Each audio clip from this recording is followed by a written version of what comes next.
বন্ধুরা, অনুরাগের ছোঁয়া ধারাবাহিকের আজকের পর্বে দেখানো হয়েছে সুদীপা অভ্রকে গরম সেঁক দেয়। একজনের সাহায্য নিয়ে অভ্রের গলা, বুকে সব জায়গায় গরম সেঁক দিতে অভ্র নড়ে ওঠে। এটা দেখে সুদীপার পিসি বলে, দিদিমণি ও দিদিমণি গো, দেখো লোকটা সার দিচ্ছে।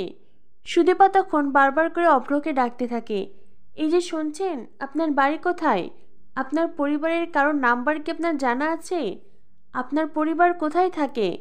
অভ্র বলে, আমার কোনো বাড়ি নেই, এই পৃথিবীতে আমার কেউ নেই। তখনই সুদীপা বলে, দেখুন, এই পৃথিবীতে আপনার কেউ না কেউ তো ঠিকই আছে, দয়া করে বলবেন তারা কোথায়? অভ্র বলে, না, আমার কেউ নেই, কোথাও কেউ নেই আমার। এই বলতেই অভ্র আবারও জ্ঞান হারিয়ে ফেলে। পিসি বলে, দিদিমণি কি হলো গো? সুদীপা বলে, লোকটি আবারও জ্ঞান হারিয়ে ফেলেছে, আমাদের আর দেরি করলে হবে না, বুঝলে? এক্ষুনি ওনাকে হসপিটালে নিয়ে যেতে হবে। এই বলে সুদীপা লোকজনের সাহায্য নিয়ে অভ্রকে হসপিটালে নিয়ে যায়। কিন্তু হসপিটালের বড় ডাক্তার তো নেই। যিনি আছেন তিনি অভ্রর চিকিৎসা করতে অস্বীকার করেন। তিনি বলেন প্রয়োজনীয় উপকরণ কিছুই নেই, উনি কি করে চিকিৎসা করবেন? সুদীপা বলে, তোমার যা কিছু প্রয়োজন আমি তোমায় দিব মৃণালদা, তবু তুমি ওনার চিকিৎসা করো। মৃণাল বলে, কিন্তু তুই বুঝতে পারছিস না সুদীপা, অনেক কিছুই নেই। সুদীপা বলে, তোমার কি কি লাগবে বলো, আমি তোমায় সাহায্য করব। তবু তুমি ওই লোকটাকে এইভাবে মরতে দিও না। আমি তো জানি একজন লোক যদি চলে যায় তো সেই পরিবারের ঠিক কতটা ক্ষতি হয়। একজন মানুষের সাথে যে আরও অনেক মানুষের জীবন জড়িয়ে থাকে। এরপরে মৃণাল বলে, ঠিক আছে, তুই যখন এত করে বলছিস আমি ওনার চিকিৎসা করব।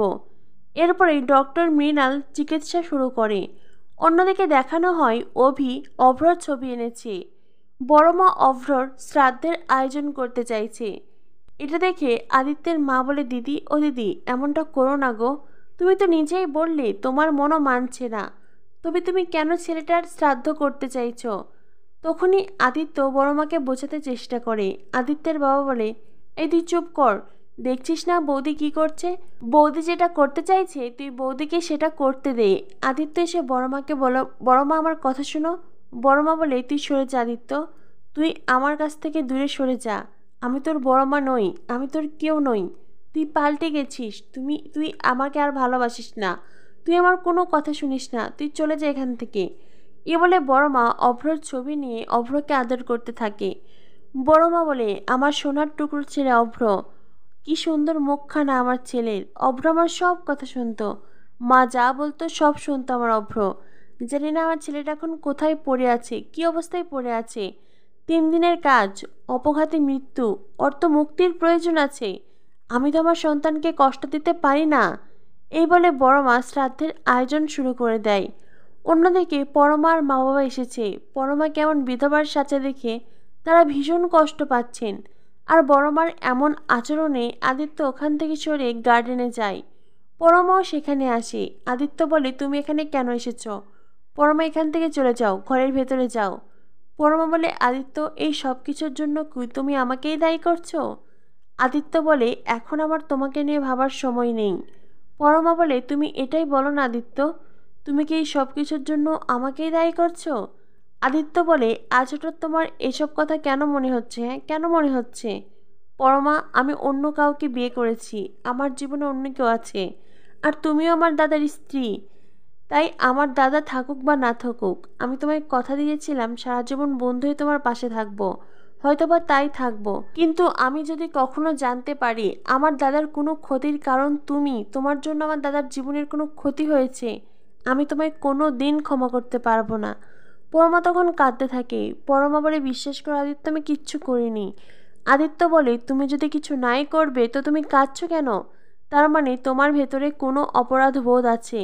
কি হলো পরমা, উত্তর দাও, কি ঘটেছিল সেদিন?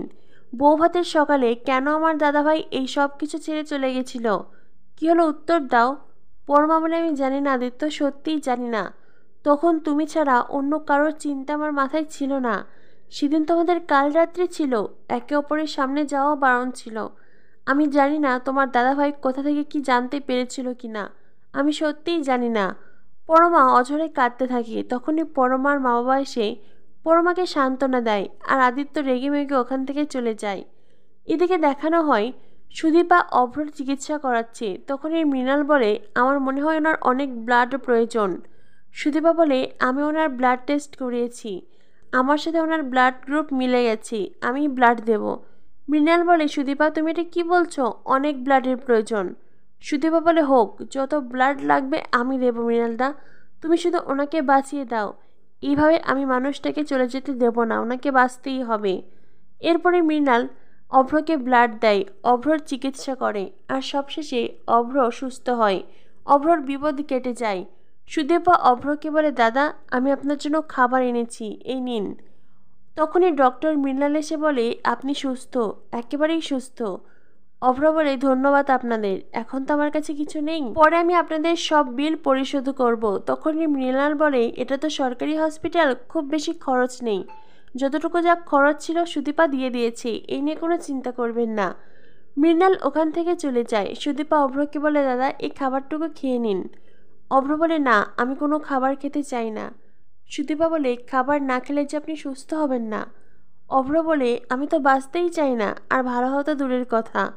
সুদীপা বলে, এটা কি কথা, আমি আপনাকে এত কষ্ট করে বাঁচিয়ে তুললাম, আপনার চিকিৎসা করালাম, আর আপনি বলছেন আপনি বাঁচতে চান না। আপনার এই ছোটো বোনের কথা শুনে হলেও প্লিজ খাবারটুকু খেয়ে নিন। এরপরেই সুদীপার কথা শুনে অভ্রর মন ভরে যায়। সুদীপাকে নিজের ছোট বোন হিসেবে মেনে নেয় অভ্র। অভ্র সুদীপার মাথায় হাত বুলিয়ে বলে, ঠিক আছে, আমি বাঁচব, তোর জন্য বাঁচব, আমার জীবনে তুই একমাত্র থাকবি আমার ছোট বোন হয়ে। তবে আমি কথা দে, আমি যে এখানে আছি, আমি যে সুস্থ হয়েছি, এই খবর তুই অন্য কাউকে জানাবি না। সুদীপা প্রথমে তো বুঝতেই পারে না লোকটি কেন পৃথিবীর সবার কাছ থেকে দূরে সরে যেতে চাইছে, কেন তার পরিবারের কাছে ফিরতে চাইছে না, কি এমন কষ্ট তার মনে। কিন্তু সুদীপা এত কিছু না বুঝে সে অভ্রকে কথা দিয়ে ফেলে। সুদীপা বলে, ঠিক আছে, আমি কথা দিচ্ছি, আমি আপনার কথা কাউকে বলবো না। এরপরেই অভ্র একটু একটু করে খাবার খেয়ে নেয়, আর সুদীপাকে নিজের বোন হিসাবেও মেনে নেয়। এরপর দেখানো হয় অভ্রকে। সুদীপা বলে, আজ আমায় বাড়িতে ফিরতে হবে, তবে কথা দিচ্ছি আমি আবারও আসবো আপনার সাথে দেখা করতে। অভ্র বলে, ঠিক আছে। এরপরেই অভ্র বিশ্রাম নেয়, আর সুদীপা আদিত্যের বাড়িতে ফিরে আসে। অন্যদিকে পরিবারের সবাই মিলে আদিত্যের ছবির সামনে বসে আছে। ঠাকুরমশাই আদিত্যের মাকে বলেন, শ্রাদ্ধের কাজ কে শুরু করবে।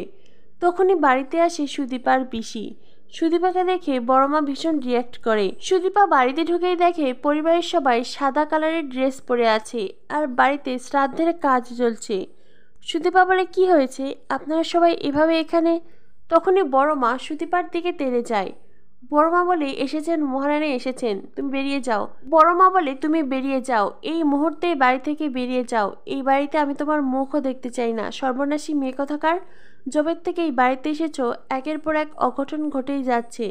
তোমার জন্য আমি আমার ছেলেকে হারিয়েছি, আমি তোমার মুখ এই বাড়িতে দেখতে চাই না। কোনো কুষ্টি মেলানো হয়নি, কোনো লগ্ন দেখা হয়নি, বিয়ে করে তুমি এই বাড়িতে এসেছো, তাই তো এত অঘটন ঘটছে, এত অমঙ্গল হচ্ছে।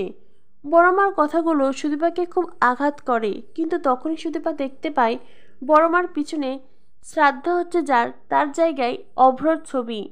ছবিটা দেখার পরে সুদীপা যেন আকাশ থেকে পড়ে। সুদীপা মনে মনে ভাবে, তাই বলে জীবিত মানুষের শ্রাদ্ধের আয়োজন করা হয়েছে, না না, আমি তো এটা কোনোদিন হতে দিতে পারি না।